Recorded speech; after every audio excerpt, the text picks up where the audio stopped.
Well, that was an amazing lunch. Yeah. Maybe someday we could advertise 100 billion sold with some green arches.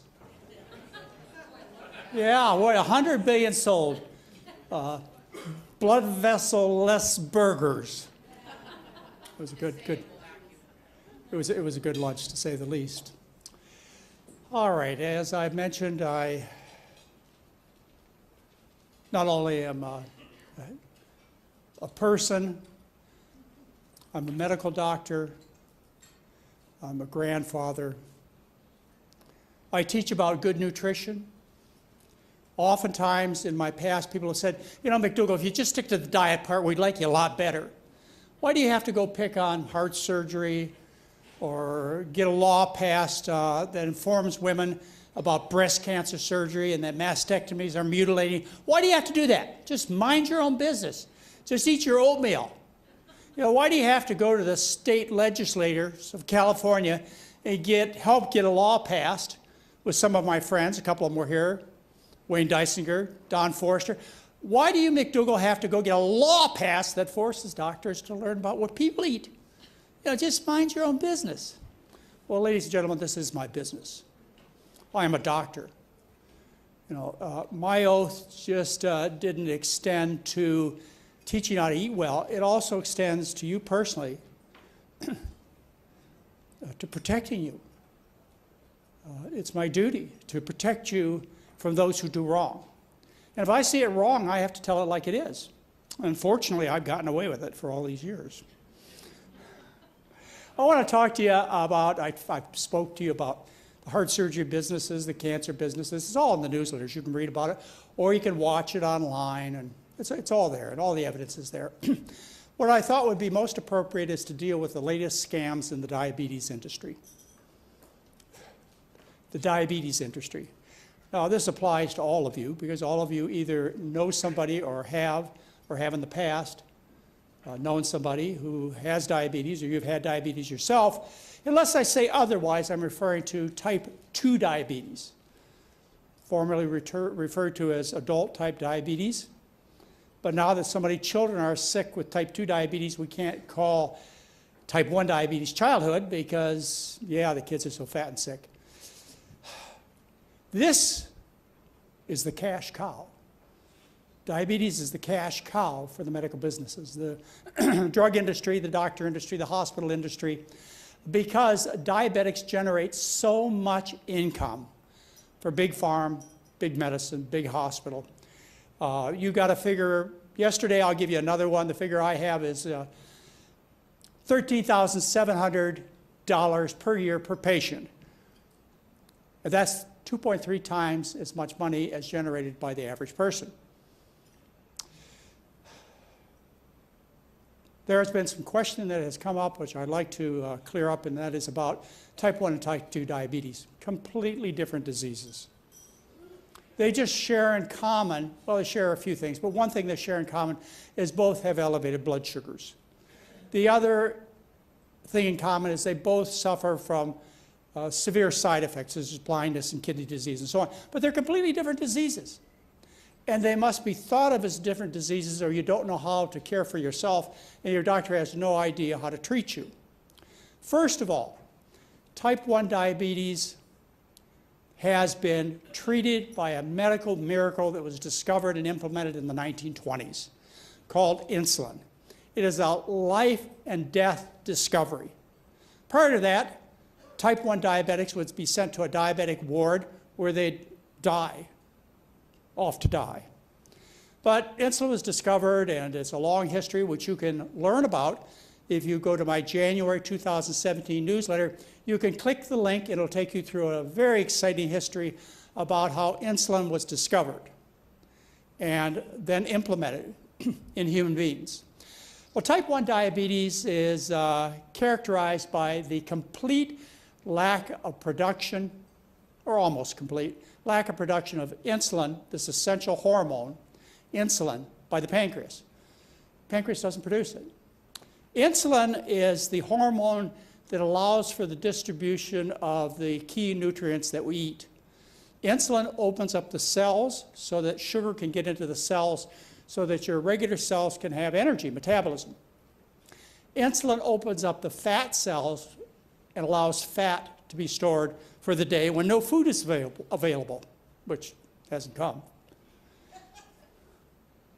Insulin's involved in protein metabolism. That's what insulin does. Without it, you die. A type 1 diabetic does not produce sufficient insulin. They will die of something called ketoacidosis quickly. Type 1 diabetes. Now, type 2 diabetes is a completely different disease. The pancreas is efficiently and busily making insulin. It will make as much insulin as somebody without diabetes and often twice as much insulin as somebody without diabetes. It's just that the insulin doesn't work at the peripheral tissue level. The insulin doesn't do its job. It doesn't allow sugar to get into the regular cells. It doesn't allow fat to get into the fat cells because of something called insulin resistance, which is brought up here, which I'll explain to you in maybe a little more practical terms. So we have on one hand, we have complete lack of insulin production, type 1. And we have on the other hand, not just sufficient, but over-sufficient production of insulin, type 2. And then we have a spectrum in between, type 1 and type 2 diabetes. And I call this, and so do my colleagues, type 1.5 diabetes. Type 1.5. And I should be able to answer the questions you gave to me yesterday in the next couple of minutes. Type 1.5 diabetics. They produce enough insulin to stay out of the hospital and to keep from dying of ketoacidosis. But they don't produce enough insulin to cover all the body's needs. Now, how in the world do you tell if somebody has type 2, type 1, or type 1.5 just by looking at them? You can't. But you can guess, or I can guess. Dr. Lim can guess. My son, Dr. Craig McDougall, can guess. Dr. Mika McDougall and many other people who understand this concept, they can guess and they must guess.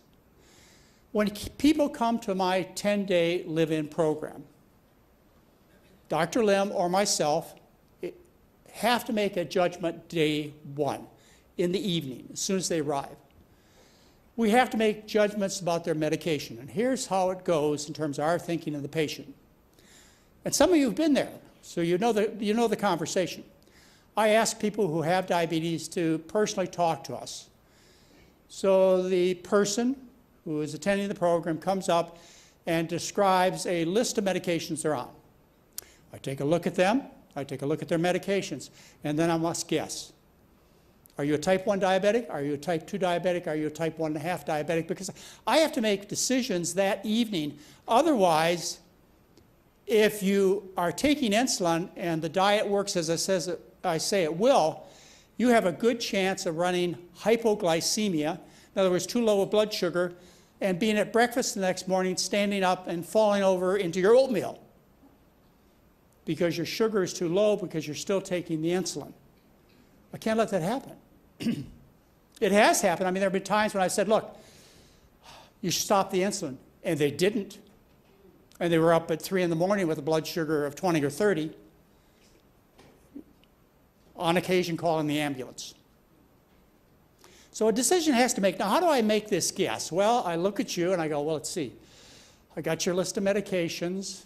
You told me your blood sugars are such and such, say, and I'll be talking in US units. If you want to divide it into international units, you use the division factor of 18.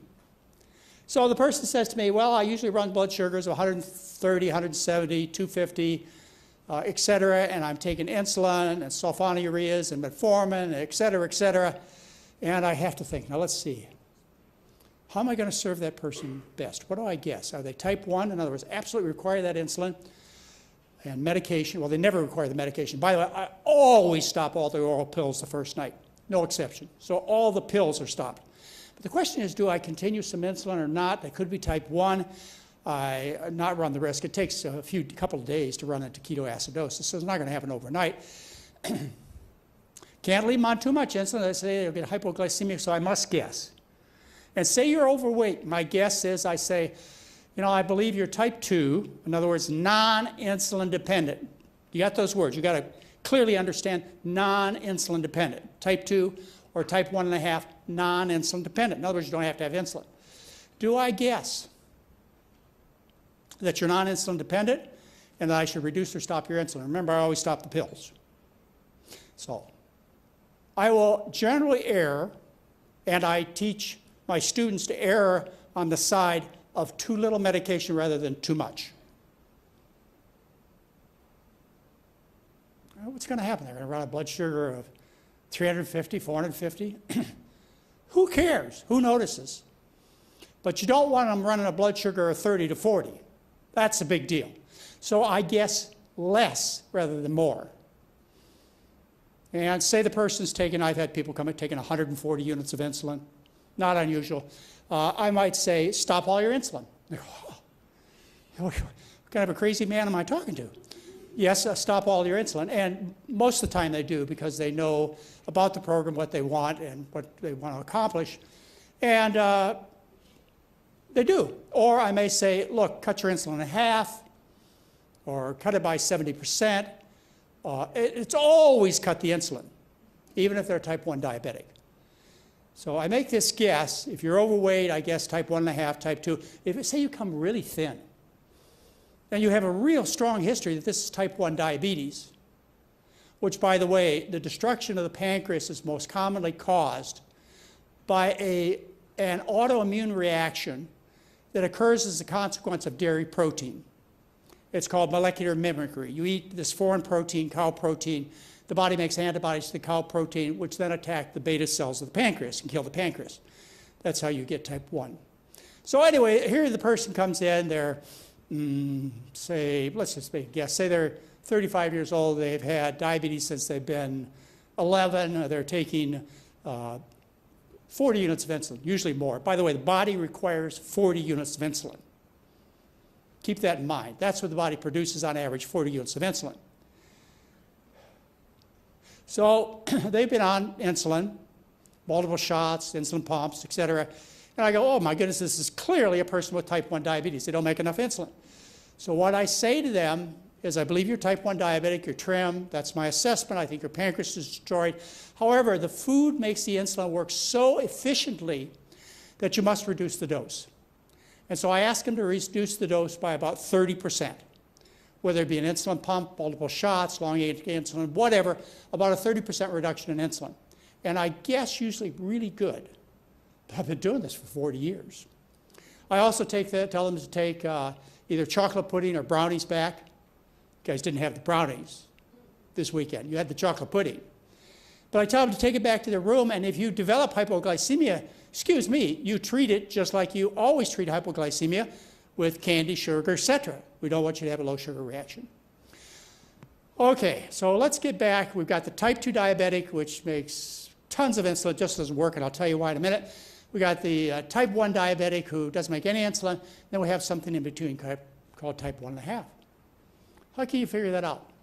Well, there are multiple ways, but time is the best way to figure it out in my experience. What I do is I minimize the medication. If they're type 1.5 and I guess right, that means no medication.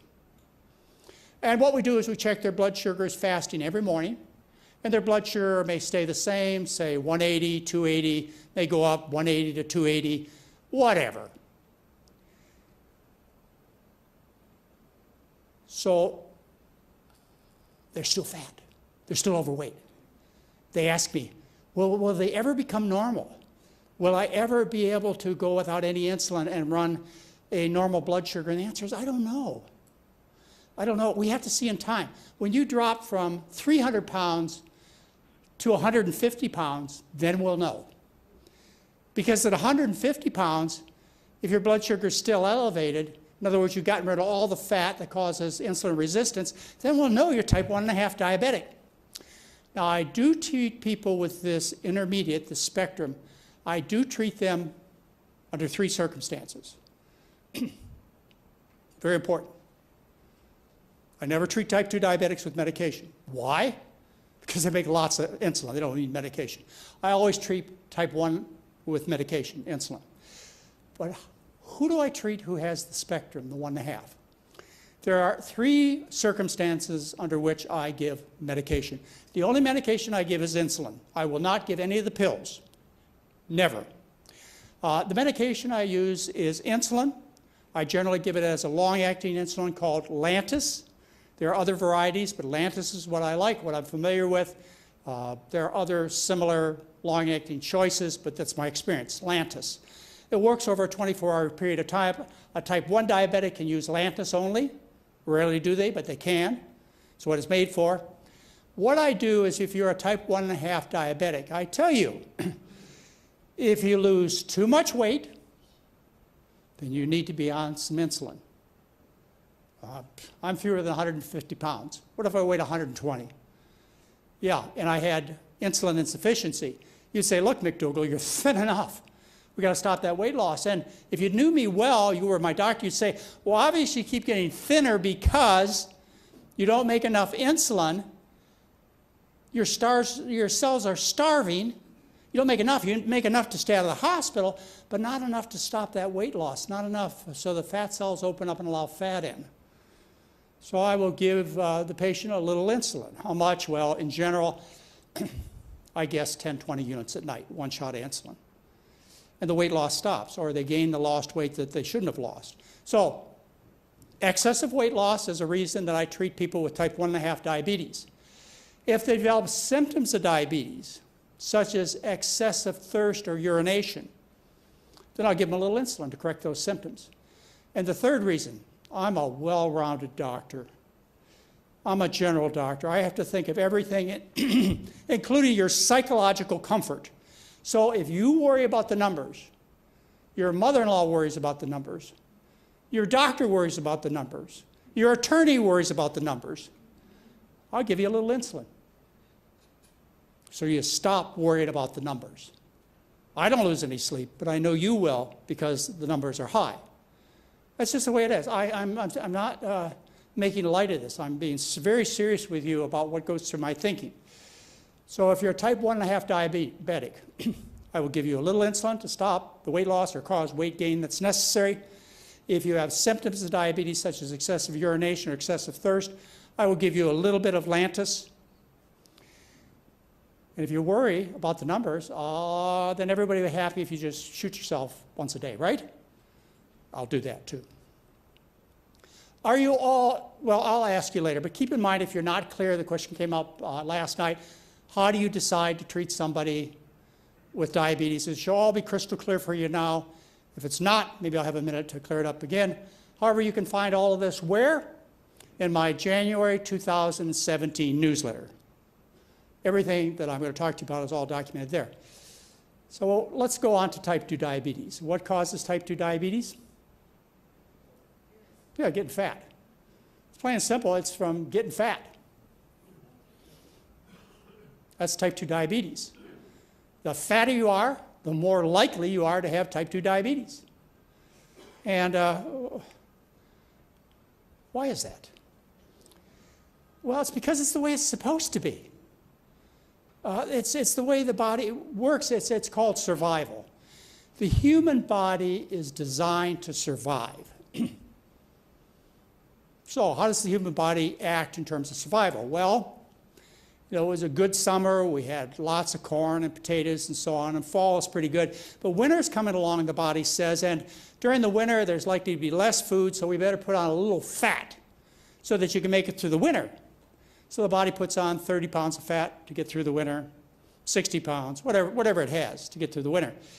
That's good. That's good. The body says, oh, you made good decisions, body, to put on some extra fat, which is the metabolic dollar, which we store for times of starvation. That's good. And then what happens is the body hits, say, 60 pounds. And then it says, you know, this is not in my best interest. If I get fatter, I won't be able to climb the tree and get away from the saber-tooth tiger. I won't be able to get into the cave hole entrance, and I will freeze to death. And so what the body does is it develops insulin resistance. The insulin doesn't work well. Remember, insulin puts fat into fat cells. The body says, you're fat enough. So the insulin stops working by a variety of mechanisms that have been discussed and could be discussed further, but not necessary. It just is a normal adaptation. It is not a disease. So the insulin starts working efficiently. You don't gain much more or any more fat, but the blood sugar goes up because the insulin isn't working efficiently, so the sugar can't get in the cells as well, and you have type 2 diabetes. Now, why else do I know this? Because I've been in this business I've been in this business half a century, but I've been in the business of taking care of people with good diet for 40 years. But I'll put this on a half a century of work.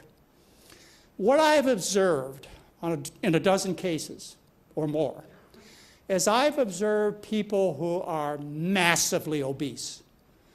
You know, they're not 250 pounds, 300 pounds. They're 500 pounds or 700 pounds. Or you hear on the news about somebody who's laying in bed. They have to go to the hospital. They have to bring a forklift in to lift them up and take them to the hospital because they weigh over 1,000 pounds. How did that happen? And, before I tell you how it happened, let me tell you the other thing that surprises the patient, friends, and doctors, is this person may be massively obese, but they don't have diabetes. Their blood sugar is normal, their cholesterol is normal, their joints are ruined because of the weight. They have no high cholesterol, they're on no blood pressure pills, no diabetic pills. Everything is fine except they're massively obese. Now, how did that happen? I'll give you a second to think about it. How did that happen? They were not able to develop insulin resistance. That's how it happened. These maybe 1 in 500 people. They don't develop insulin resistance like the normal person does, where the body says, that's enough, 60 pounds is enough, forget it. And then with the elevated insulin, other things happen and so on. But this person, they never develop insulin resistance, and they just keep gaining and gaining and gaining. But they're otherwise not ill. And you go, oh, hey, George, how come you haven't had a heart attack? How come when they studied your arteries, they're perfectly clear? How come? Well, it all makes sense to me, but it confuses everybody else.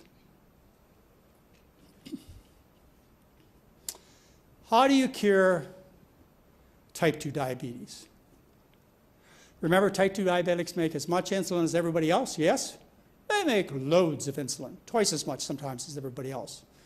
So how do you cure them? The insulin doesn't work because they're too fat, right? The body's trying to adapt to survive.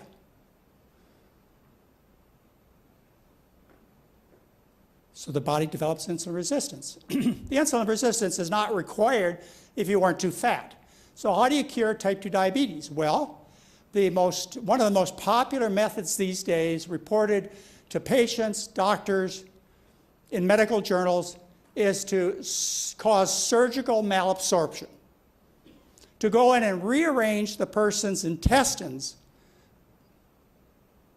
called bariatric surgery, to make the person lose weight. Look at the cure rates for a minute. This is the cure rate. It's 80% cure rate for just doing surgery and cause them to lose weight. Isn't that phenomenal? What a modern medical breakthrough. Just cause people to develop intestinal malabsorption. And I'm not joking. This is big business. So we've got a way for bariatric surgeons to buy mega houses and Teslas and just be as wealthy as can be because of this. But I'm a doctor. I have to think about my colleagues and other professionals. I don't want them to starve. So there are other means to cure type 2 diabetes. Dentists can cure type 2 diabetes. All they have to do is wire your teeth together. Yeah. Cancer chemotherapists can cure type 2 diabetes. They just need to make you sick enough with the drug so you lose weight. Neurosurgeons can cure type 2 diabetes. They can just do a prefrontal lobotomy and take away your appetite, and they've cured type 2 diabetes. Well, I don't want to leave out many of my colleagues. So the future I see for general surgeons is to cure type 2 diabetes. And the way you do it is you do bilateral lower extremity amputations so the patient can't get to the refrigerator. and you cure type 2 diabetes. It's virtually 100% curable if it's type 2. By definition, it's 100% curable. And you say, well, what about, well, it's called type 1.5 diabetes. But type 2 diabetes is 100% curable by definition. Treating diabetes. Let's talk about the standard medical treatment of diabetes. To get approved by the FDA for a medication to treat diabetes, beyond obviously killing the patient, you can't do that. Not right in front of the FDA. But all you have to do, and this was addressed in 2008, and is still being addressed and has never become an official requirement, it has just been a recommendation. All you have to do is show that your drug can lower blood sugar. You don't have to prove it doesn't kill your patients. Proposed in 2008 that that be a requirement, but it still isn't. It's just a recommendation. The recommendation is, in addition to lowering blood sugar, you ought to show that the patient lives longer and healthier. Just a recommendation. However, in 1987, I love this statement by Hockaday.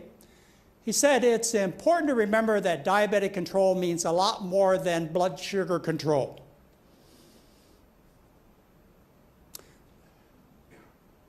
Excuse me, ladies and gentlemen, 99% of your physicians, 99% of your pharmacists believe that the efficiency, the standard for being a good medication is its ability to lower blood sugar, period. All right, we talked about a second-line medication yesterday called sulfonylureas. That's about 30% of the sales. This kind of medication became, well, it actually was developed a long time ago. It was used as an herbicide. But since I was a young doctor, I started in 1968. Prior to that, they'd been using sulfonylureas to treat type 2 diabetes. Since 1972, in the physician's desk reference, there has been a warning on every diabetic pill, including, up until recently, the drug companies are winning a little bit, including especially sulfonylureas, about sulfonylureas, warning on an increased risk of cardiovascular mortality. That means strokes and heart attacks. And in the UGDP study, they showed, comparing sulfonylureas to placebo, that the risk of dying of heart disease was increased by 2.5 times. That's a second-line drug.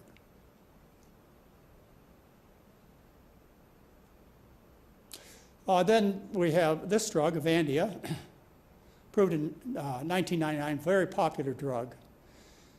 And it was just going gangbusters for stockholders and everybody, because it was not a sulfonylurea and didn't have that reputation like sulfonylureas have had since the 1960s.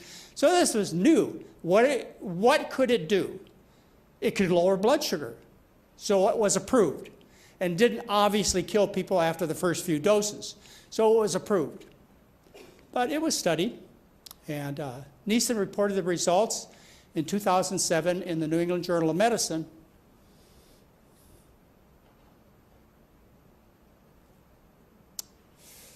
Well, it lowered blood sugar based on hemoglobin A1C, which we're going to talk about.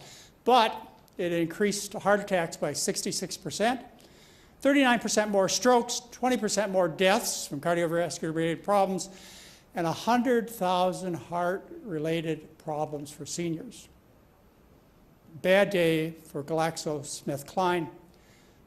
They have since paid a fine to the FDA of $3 billion for their mischievous behavior.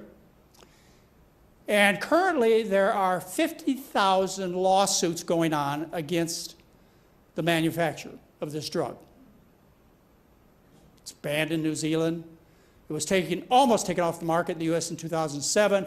In Europe, they warned in 2010 not to take this drug.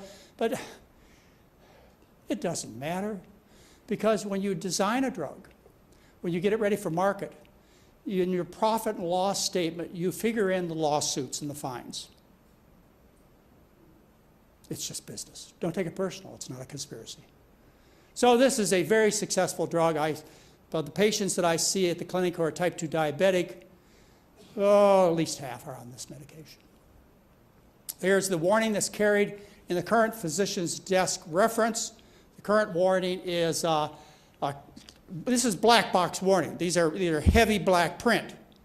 The warning is congestive heart failure and heart attacks. Well, how does your doctor do this? How does your physician, he or she, or your dietitian, or your physician assistant, or whatever, how do they look at you and say, you need to be on these medications? And regardless of the fact that it's 100% curable with weight loss of any kind, type 2 diabetes. And most permanently and healthfully, it is cured with a starch-based diet. But I admit there's virtually no education in nursing school, dietetic school, medical school about diet. It's just not part of the agenda. What do medical schools, well, I help educate medical students, and so we get medical students from all over the world.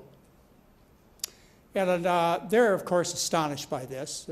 Most of them came knowing this. And they're not surprised when we discuss this because a medical school's job is to get the students ready to pass the boards. That's their primary goal, is to get their students to pass the boards. And their secondary goal is to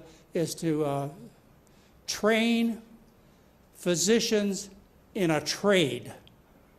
This is trade school. You learn how to do things. Now, excuse me, let me go back. I'm not trying to say that there is nothing good about medicine, that everything's wrong, all doctors are wrong thinking, or they're evil. I'm not trying to say that. I'm just trying to get down to the business facts. This is just the economics of it. Don't take it personal. Well, here's the first line medication. It's called metformin. When I was a student, it was called fenformin, but it was taken off the market. They changed it a little bit. They changed the metabolic structure. It was taken off the market when I was a student because it did cause a lot of lactic acidosis and death. So that was banished from the drugs, and a replacement was a slightly structurally modified chemical called metformin. It's the drug of choice. Of 58 million Medicare claims, more than half of them are for metformin. Doctors believe in this. Patients believe in this. And you heard some more positive information than I will give you yesterday from Dr. Rudolph. He's such a nice guy. I think you ought to look at PLOS Medicine, independent journal, just like the NIH or any NIH speakers come completely independent. So does research published in this open access journal from the Public Library of Science Medicine. And they reviewed, and by the way, you have this free instantly. You can get it right now if you want it. It's free. Where do you start? My January 2017 newsletter. And so they looked at all the various studies on metformin. Oh, let me just take you one step back. The idea that metformin reduces the risk of dying of heart disease comes from the United Kingdom Prospective Diabetic Study that was published about 1990, which was on a group of 342 people. That's it. Small subgroup, 342 people, 3 decades ago. That's where the claim lies. Well, anyway, so PLOS Medicine, they reviewed metformin to see whether it helps in terms of cardiovascular strokes and heart attacks. I don't mean to confuse you, but I must read their conclusion, and then I'll tell you what it means to me. Although metformin is considered the gold standard, it's treatment of choice, it's first-line therapy. Its benefit-risk ratio remains uncertain. We cannot exclude a 25% reduction or a 31% increase in all-cause mortality. We cannot exclude a 33% reduction or a 64% increase in cardiovascular mortality. I think it's all absolutely perfectly clear to everybody who is listening. Do I stop metformin on every patient I see that comes to me and I become their doctor? Do I? Yes, thank you. A whole bunch of drugs. We got all kinds of drugs out there now. I can't keep up with them. Patient comes in, they say they're blah, blah, blah. Like, oh my goodness, let me look it up. Or one of the medical students says, well, we just learned about this, so we can tell you what it is, doc. Or Anthony Lim, he's much fresher and keener and younger than I am. He'll say, oh yeah, that's one of the new whatevers. So there are a whole bunch of new whatevers out there, and you can find out what they are and how they work and what is special, especially deadly for them, where their warnings are. Dr. Rudolph talked a little bit about it yesterday. I won't bore you with the details, but if you want to go know the details, you want to get started, January 2017 McDougall's newsletter. So how do we assess the benefits of treatment? Remember, the only requirement to be approved by the FDA is it must lower blood sugar. Now, seriously, I mean, they want the drugs to help patients. It's not like, you know, just lower blood sugar, make money, and we'll let you get away with it, and you won't go to jail. They really want the right thing to be done, but they do not require it. You just have to lower blood sugar. And so the way you test blood sugar is in two methods. One, you can do a momentary assessment by sticking your finger and checking your blood sugar. And remember, the conversion factor is 18 if you're doing international units. And a normal blood sugar is 100 milligrams per deciliter, fasting. It goes up after you eat, it's supposed to. Well, that's a momentary instantaneous measurement. There's a new measurement that was discovered many years ago. Like as one of my participants says, it was many years ago when I used to walk to school with a backpack in the snow, uphill, both there and back. That's when it was discovered, or that's when hemoglobin A1C became popular. So hemoglobin A1C is a long-term measurement. How long-term? It was mentioned 3 months. Well, the reason it's 3 months is because blood cells die in 4 months. Yeah, so it's a measurement of 2 to 3 months, certainly not after 4 months because the blood cells are dead. So you're looking at 2 to 3 months of blood sugar control, and I published this in probably the second national best-selling book I published. Here's the figure that I put in the book, which is called McDougall's Medicine, A Challenging Second Opinion. I wrote that in 1985. So 95 to that was 30 years ago. You know, my son, Dr. Lim, some of you read this book and you go, how in the world did he know all this more than 30 years ago? It was because it was all published. It's not like God talked to me. It was all in the literature. It's all there. It's still there. It's there for everybody and anybody to read. So what we're looking at is we're looking at a hemoglobin molecule on your left with not too many sugars attached to it. Glycosylated hemoglobin. Glucose added to the hemoglobin molecule.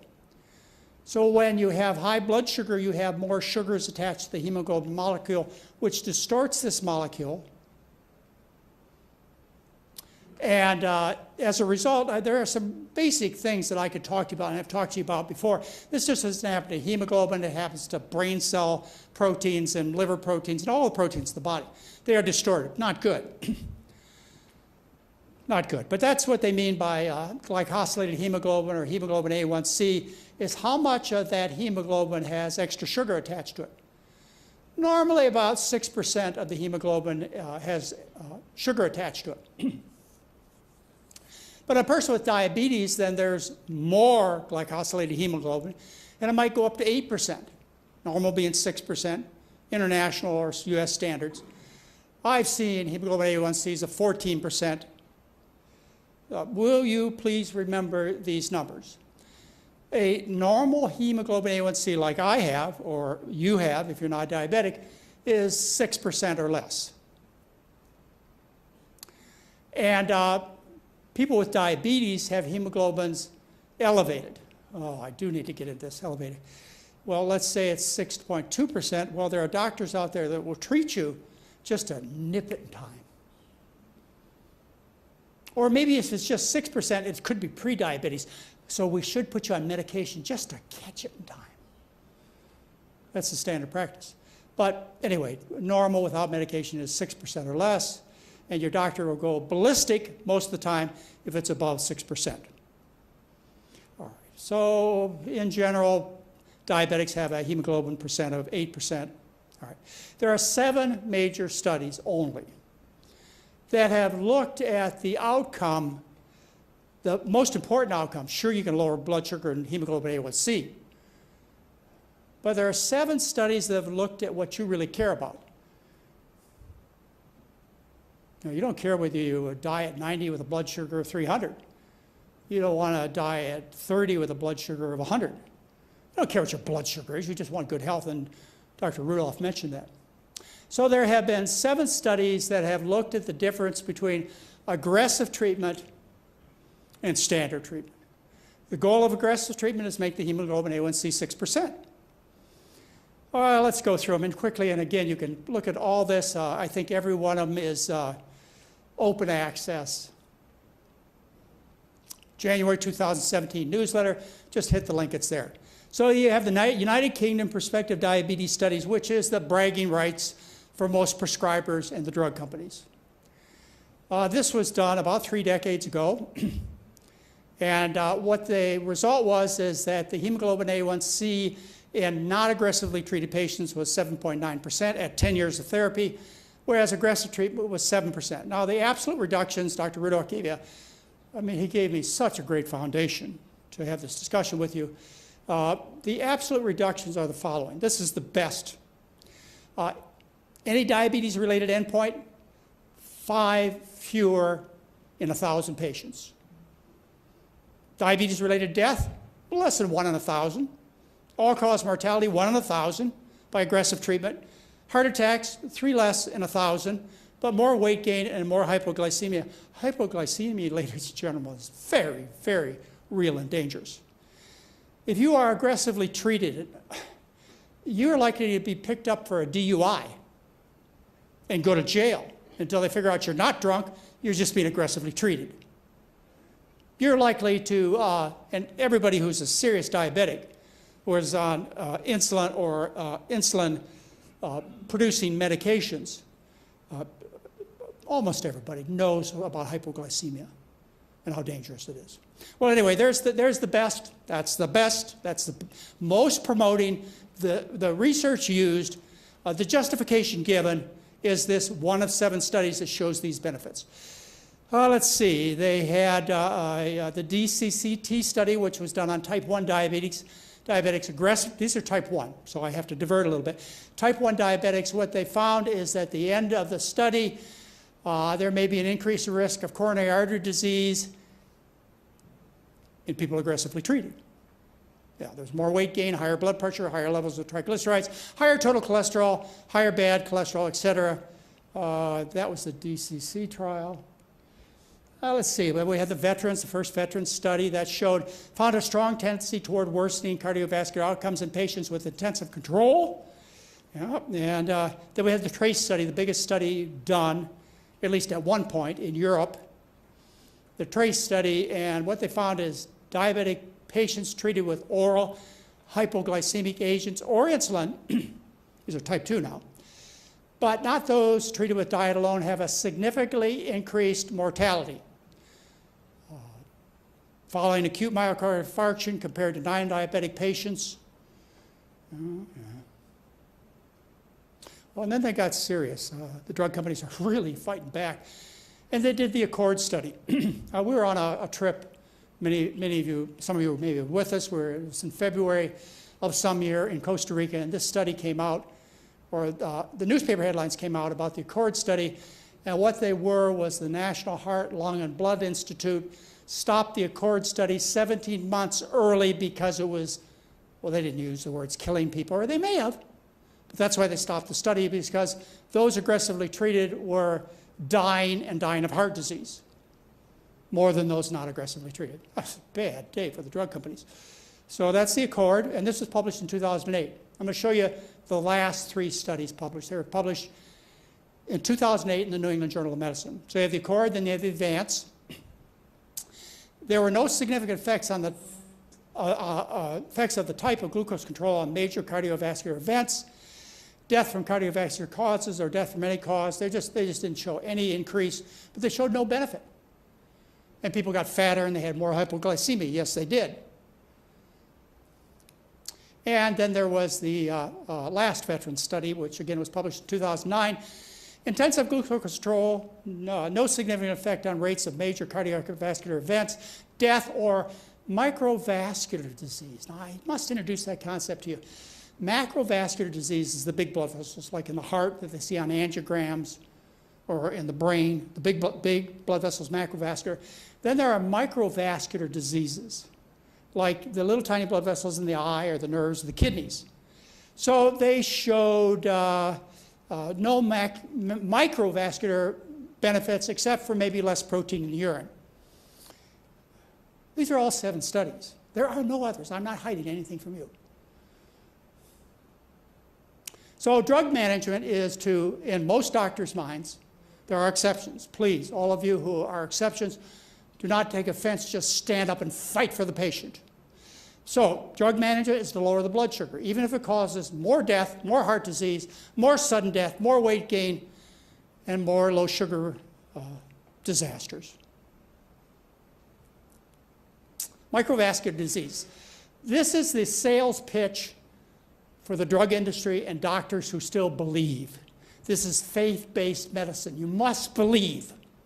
So doctors who still believe, and they understand that we don't reduce the risk of dying of macrovascular disease, heart attack and strokes, the pitch is, well, yeah, but you reduce the risk of microvascular disease like blindness or kidney failure or nerve damage. That's the pitch. Does it really? I did a review of this, published it in my 2011 McDougall newsletter, and I looked at all the studies done, and they're all here. And they're not equally divided, ladies and gentlemen. The bulk of the evidence says there's no benefit. And does my review impress you? Maybe. But the Accord, the researchers involved with the Accord study, they published in The Lancet in 2010 the same summary, and that is, the effect of intensive treatment on hyperglycemia on microvascular outcomes in type 2 diabetes. The analysis, intensive treatment did not reduce the risk of microvascular disease, as they said. And microvascular benefits of intensive therapy should be weighed against the increase in total and cardiovascular disease-related mortality, increased weight gain, and high risk for severe hypoglycemia. Your doctors all know this.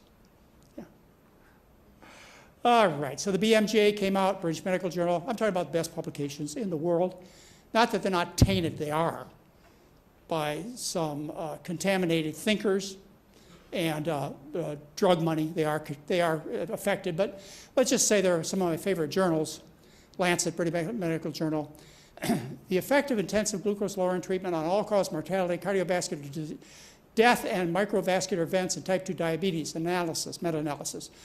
Harm associated with severe hypoglycemia might counterbalance the potential benefit of intensive glucose-lowering treatment.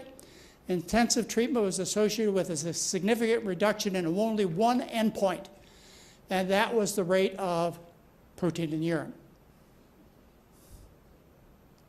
I know I'm beating this to death, but I must. So let's go back to metformin.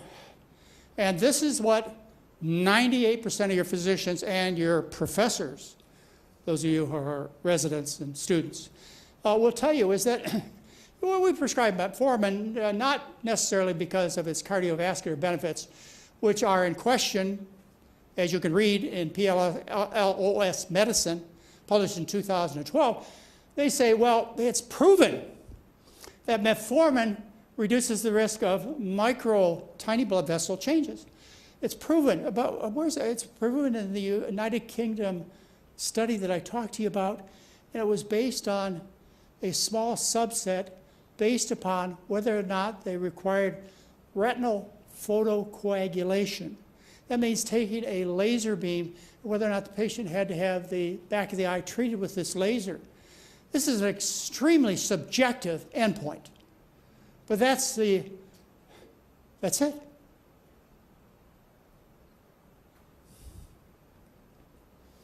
All right, this was covered yesterday, thank goodness. Dr. Rudolph did this. There are all kinds of new drugs. Since 2008, the drug company said, well, we're big boys and girls.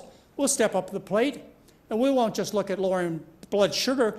We'll make sure the patients live longer as would be morally justified. That's what they think. I'm sure that's what they're thinking. But they didn't say. So they came out with all kinds of new drugs. And there have been 17 studies started. 3 have been published in the New England Journal of Medicine. And those were discussed last night, so I won't go over too much except for what you should have noticed last night from Dr. Rudolph, and which I will emphasize again, is that the cardiovascular death benefits are much fewer than 3%. Much fewer than 3%. Here's one of the results. This is 7,000 people. These studies are all paid for by the drug companies, by the way. 7,020 people, no significant difference in rates of myocardial infarction or stroke. Oh, you can read it. Increased risk of genital urinary infections, leg amputations, foot amputations. Fewer than 3%. 7,000 people. Tens of millions of dollars. And your doctor and your pharmacist, usually they stand up with a big smile and they think, wow, I'm just doing you so much good. Victoza. Who's the lady, the food chef that recommends that? Dean. Paula Dean, thank you very much. She's been a drug spokesman for this, and boy, we know Paula knows how to eat. Then another study, this really hasn't hit the market except in combination with insulin. Again, fewer than, we're talking about 3,000 people, far fewer than 3% benefit. That's the best they can show with the most money they can gather. And, all right. Now, one other thing, and I do have enough time to cover this, that's about Star Wars medicine. Boy, do I have trouble with this. Not me, but I have trouble with my patients with this because they want an artificial pancreas. That's what they want. They want a pancreas transplant. We've been talking about that for 50 years. Don't hold your breath. So we have close to a pancreas transplant. Not really, but that's what people think, and maybe even the physicians think this. It's meters and pumps that they attach themselves to. So these meters that they attach to their skin, continuous blood glucose monitoring meters, they will check the blood sugar every 5 minutes. Boom, boom, boom. And so the patient is constantly aware of what their blood sugar is. And as a result, they can self-medicate. They can give an extra shot here, an extra shot there, right after lunch, right before dinner, etc. Or and that costs $1,000 to $1,400 just for the meter. And then you have the sensors, which you have to change every 3 to 7 days, which are $35 to $100 a piece, the sensors are. And when you wear this monitor, every day you must check your blood sugar independently 2 to 4 times a day with a finger stick to make sure your continuous monitor is working. And then you might invest in a pump so you don't have to shoot yourself with extra insulin all the time, and that's $5,000. There has never been shown any health benefits ever for this approach. So a study published, what was this, like a couple weeks ago in JAMA, Journal of the American Medical Association, 2017, probably January, I would guess. What they did is they looked at the standard in blood sugar control, which is hemoglobin A1C. Yeah, remember, that's what you need to be able to do to get in the marketplace. You need to be able to lower hemoglobin A1C. What they did is they compared finger sticks with the efficiency of these monitors. And what they found is they found a 0.4% benefit. All right. I must pause for a second and give you the real life situation on this, because I deal with these patients all the time. Let's just make up a story. Let's make up a story about a man and his wife. They come in, they've had a great marriage. They've had 35 great years, and she's been diabetic for a while, maybe progressively, started out with sulfonylureas and then added other pills, and then the doctor says, well, you're just not controlling your sugar, so you must take insulin shots, and that's bad. But then she's told she must do continuous glucose monitoring with one of these meters and wear a pump. What happened to that family? They went from talking about the grandkids and where they're going on vacation to, what's your blood sugar now, honey? How much insulin are you going to give yourself now, honey? Excuse me, this could happen every 5 minutes. What happened to life? What happened to the quality of life in these people? It has been destroyed. So one of the first things I do, and I don't always get away with it, but a patient shows up on Friday evening, and what I say is throw away the pump. They think I'm a devil. Why would I ever do that? Because I want you to have your wife back. I want you to have your children back, your grandchildren back. I want you to have your life back. And this pump is destroying your life. Yes, it is. January 2017, McDougall newsletter. All right, so I've told you how you get type 2 diabetes. You get fat. So you go to the doctor, and the doctor says, George, Helen, you're too fat. And I just got your blood sugar results back, and your blood sugar is high, so you got diabetes. And so I want you to do this. I want you to lose weight, and your diabetes will go away. Type 2 diabetes will go away. Just lose weight. And here is instructions how to do it. This is a diet sheet that I got from Eli Drug Company. You go home, follow this, and lose weight, and your diabetes will go away. So George and Helen go home, or Helen. They're not together. George or Helen go home. They try and lose weight. But before they leave the office, the doctor prescribes insulin or medications, and most of them do, not all of them, which increase the insulin in the body, and insulin causes weight gain.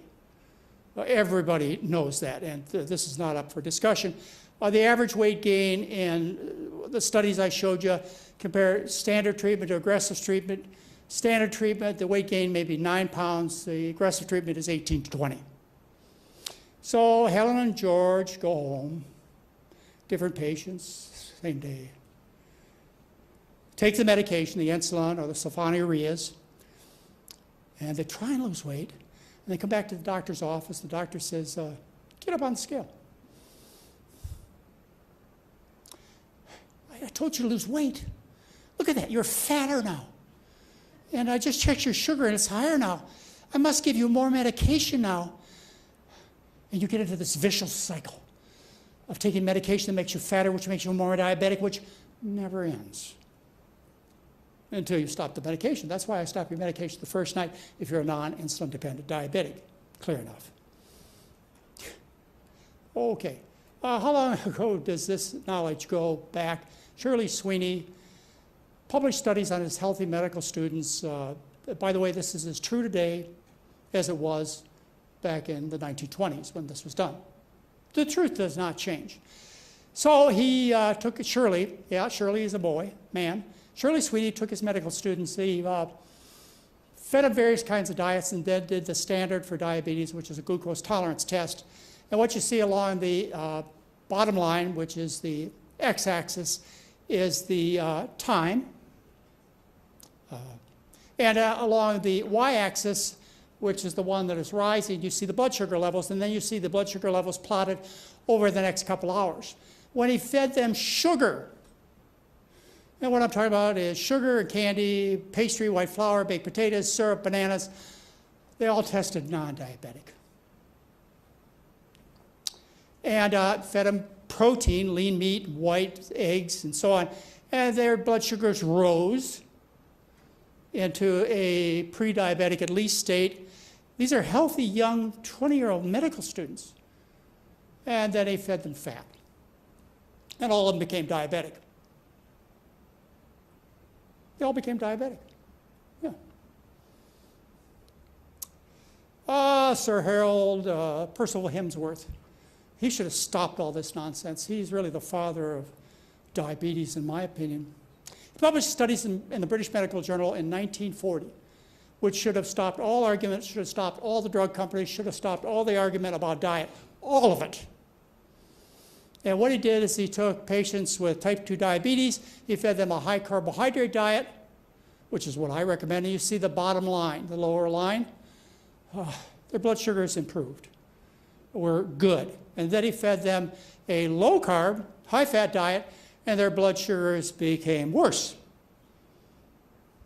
Hemsworth knew this. All honest doctors know this, unless they're on red and they're busy looking at the nice-looking person who brought in the donuts and the pizza. And, we won't go there. All right, Brunzell published in 1971 an article in the New England Journal of Medicine. What Brunzell and his group did is they took people with type 2 diabetes and they fed them synthetic diets. One diet made of sugar and maltodextrans was 45% sugar. And then what they did is they fed the same people a diet with almost twice as much sugar. 85% of the calories were from sugar.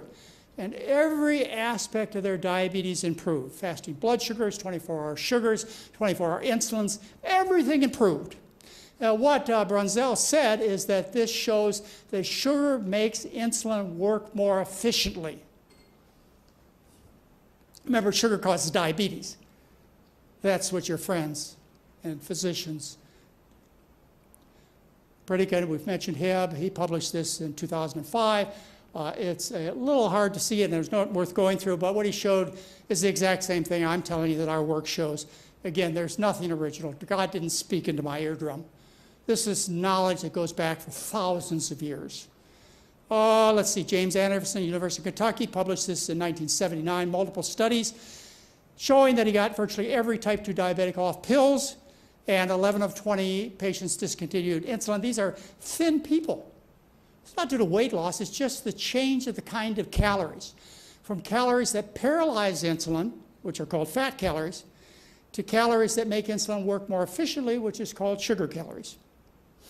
Oh, yeah, you say, oh, that's outdated old information. Well, Diabetes Care, Neil Bernard published in Diabetes Care his research, you all know Neil Bernard, showing that vegans, which is basically, in fact, I know it was the diet that Mary and I recommend. That's the diet that they used in Bernard's study.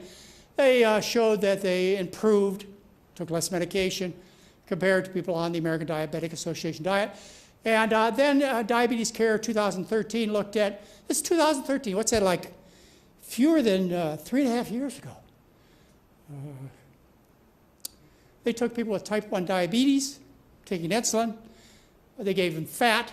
The fat paralyzed the insulin, which required them to take more insulin to get the same blood sugar control.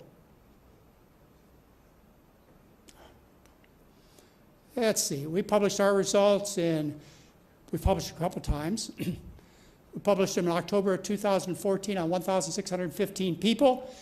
We put everybody in the study. Blood sugars did not go up. They did not go down. But, well, let's see. They lost on average in 7 days. No conscious behavioral change. They just ate the food you ate this weekend. The average weight loss was 3.1 pounds. Eating as much as they wanted. The average cholesterol drop was 22 milligrams per deciliter. The international conversion is 38. So they dropped 3/4 of an international unit, or 22 milligrams per deciliter in 1 week. No medication changes. The drop in blood pressure in people with high blood pressure was 18 over 11 millimeters of mercury. But, which you'll find when you read the study, is nearly 90% of people reduced or stopped their diabetic and blood pressure medications, type 2 diabetics. This is a big problem, ladies and gentlemen. We're not talking about a few studies of time in history. We're talking about right now here, planet Earth, everything. This was published in JAMA in 2013. It was about China. Before 1980, they say in this article, before 1980, there were fewer than 1% of the population with diabetes. And they also mentioned that 90% of the diet came from white rice. Now, China has the second highest number of Tesla supercharging stations in the world after the US today. Now they brag in China that 12% of the population are diabetic, frankly diabetic, and half the people are either diabetic or pre-diabetic. US, same data. India, whatever. All right, I'm going to stop, but I do want to read this story one more time. I read it for you on Friday night, and you may have been tired and sleepy, but please bear with me, and then I'll be off stage. How do you tell the good guys from the bad guys? How can you tell? Remember my grandchildren, you saw them here last night. They're much older, 13, 10, and 8, but we only had 2 at that time. On vacation with my 2 grandsons, aged 3 and 6, we came across a crime scene with 2 police cars, 4 officers, and 1 bad guy. The boy's first question to me was, "What'd they do, Grandpa?" I told them I didn't know what the bad guy did. Next they asked, "How can you tell he's a bad guy, Grandpa?" I answered, "Because he's in handcuffs."